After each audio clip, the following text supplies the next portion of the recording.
출정가입니다. 삶의 우리 현장이 전쟁터와 같고 이런 것을 우리는 영적인 전쟁터다 그렇게 말을 하고 있습니다. 전쟁터에 나가서 승리하려면 가장 중요한 것이 하나님 앞에 나가서 하나님의 마음을 얻어야 하는 것입니다. 우리가 하나님의 마음을 얻으려면 어떻게 해야 할까? 먼저 예배를 통해서 하나님과 연결되어야 합니다. 오늘 우리가 원래도 시작하면서 먼저 예배를 드립니다. 우리가 일주일의 시작도 월요일이 아니라 주일 예배로부터 시작하는 것이고 하루의 시작도 새벽 예배부터 시작을 하는 것입니다. 왜 예배가 그렇게 중요한가? 예배가 하나님과 연결되기 때문입니다. 예배 초점은 마음입니다. 마음. 내가 마음을 하나님 앞에 드리는 것입니다. 신명기 6장 5절 보면 너는 마음을 다하고 뜻을 다하고 힘을 다하여 내 하나님 여호와를 사랑하라. 마음을 다해야 된다는 것입니다. 세상은 이렇게 보면 껍데기로 할 때가 많이 있습니다. 외모만 보고 판단하지만 우리 예배자는 오늘도 마음을 다해서 하나님을 기쁘시게 하는 것입니다. 중요한 것은 겉이 아니라 마음 중심이라는 것입니다.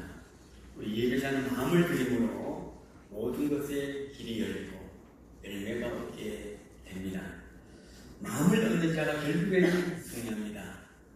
그래서 우리는 살아가면서 하나님의 마음을 얻고 사람들의 마음을 얻고 마음을 얻을 줄 아는 사람이 결국에는 승리하는 것입니다. 우리가 잘 알고 있는 생텍쥐페리의 어린 왕자에 보면 세상에서 가장 어려운 일이 무엇인 줄 아냐? 사람의 마음을 얻는 것이다. 그렇게 말하고 있습니다. 사람의 마음 얻기가 정말로 쉽지 않은데 마음을 얻으면 그때부터 설득이 쉬워지는 것입니다.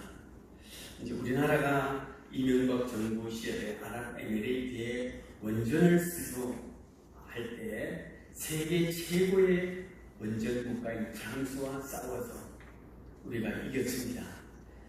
이길 수 있었던 그 비결, 가장 중요한 설득 원리는 우리나라는 원전을 수입한 나라다.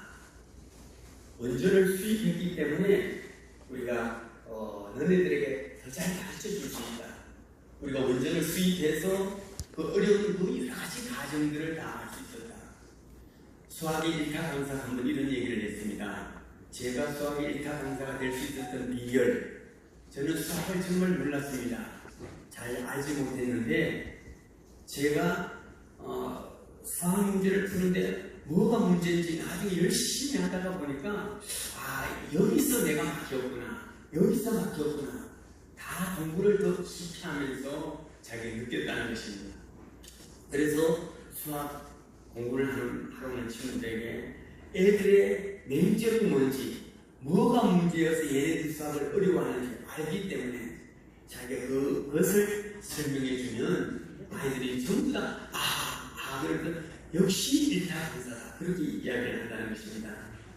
그만큼 수입한 나라의 그 어려움, 고초 그런 것들을 우리가 알기 때문에 너네들에게 충분히 가르쳐 줄 수 있다. 그 말에 그 아랍에미레이트의 왕자가 설득되어서 그래, 한국에서부터 우리가 이것을 하자. 우리가 마음을 얻어서 원전 수출을 할 수 있었습니다. 오늘 예배 시간은 하나님의 마음을 얻는 시간입니다. 우리가 예배는 마지못해 드리는 것이 아니라 온 마음을 다해서 드리는 것은 하나님은 변함없는 마음을 좋아하십니다. 하나님은 우리의 중심을 보시며 기복이 없는 그런 하나님을 향한 간절한 믿음, 그것을 좋아하십니다. 다윗을 우리가 현대적인 시각으로 평가를 해보면 형편없는 불안감이나 마찬가지일 것입니다. 그런데도 어떻게 하나님께서 다윗을 내 마음에 합한 자라 하셨을까? 다윗은 범죄 중에도 사람을 죽이고 온갖 나쁜 짓을 하면서도 하나님을 향하고 있었습니다. 다윗의 마음은 항상 하나님을 향하고 있었기 때문입니다. 오늘 우리가 하나님 앞에 예배 드릴 때 정말 심장을 드릴 수 있는 그런 예배, 뜨거운 심장으로 예배를 드려지기를 하나님께서 원하십니다. 그때 하나님이 우리 안에 들어오시고 하나님이 임재하시고 하나님의 역사, 하나님의 마음을 얻는 귀한 은혜가 임할 줄로 믿습니다. 두 번째는 우리가 살아가면서 겸손함이 있어야 합니다. 여호와 니시, 깃발을 든다는 것은 지도력이 어디서 나온지를 보여준다는 것입니다. 하나님께서 우리에게 지도력을 주시고 하나님이 힘을 주신다 믿기 때문에 하나님 앞에 우리는 엎드리는 것입니다. 그래서 우리는 또 기도하는 것이고 기도는 자기 부정입니다. 나를 부정하는 것, 내가 할 수 없기 때문에 하나님 앞에 아뢰는 것입니다. 내가 할 수 있다면 아뢰지 않습니다. 하나님 앞에 아뢰지 않는 사람은 시간이 없어서라기보다 믿음이 없어서라기보다 교만하기 때문에 그래서 기도하지 않는 것입니다. 세상에서 가장 겸손한 모습은 나를 부정하고 기도하는 것입니다. 하나님의 도움 없이도 나는 할 수 있다. 그것이 교만한 사람들의 특징입니다. 교회는 우리 크리스찬들은 항상 기도함으로 말미암아 하나님의 마음을 기쁘게 해야 할 줄로 믿습니다. 자, 기도한다는 것은 내가 나를 낮춘다는 건데 청계천의 총 길이가 10.84km입니다. 그런데 그 시작점과 끝나는 지점의 편차 1m밖에 안 된다는 것입니다. 그 10km 이상 되는 그 거리를 물이 계속 흘러가기 때문에 거기에 물고기가 살아있고 정말 일급 물고기들이 거기에 살아가고 있다는 것이 일급수에서 그 물이 통하기만 하면 살아나는 것입니다. 그런데 한강은 청계천보다 더 편차가 없습니다. 한강의 총 길이가 514km라고 하는데 편차는 2만 분의 1m, 거의 없다고 할 수 있지만 그래도 편차가 조금 있다. 조금만 나를 낮추면 이게 살아난다는 것입니다. 한강이 조금 낮췄기 때문에 물이 흘러가고 거기에 물고기가 살고 다 그런다는 것입니다.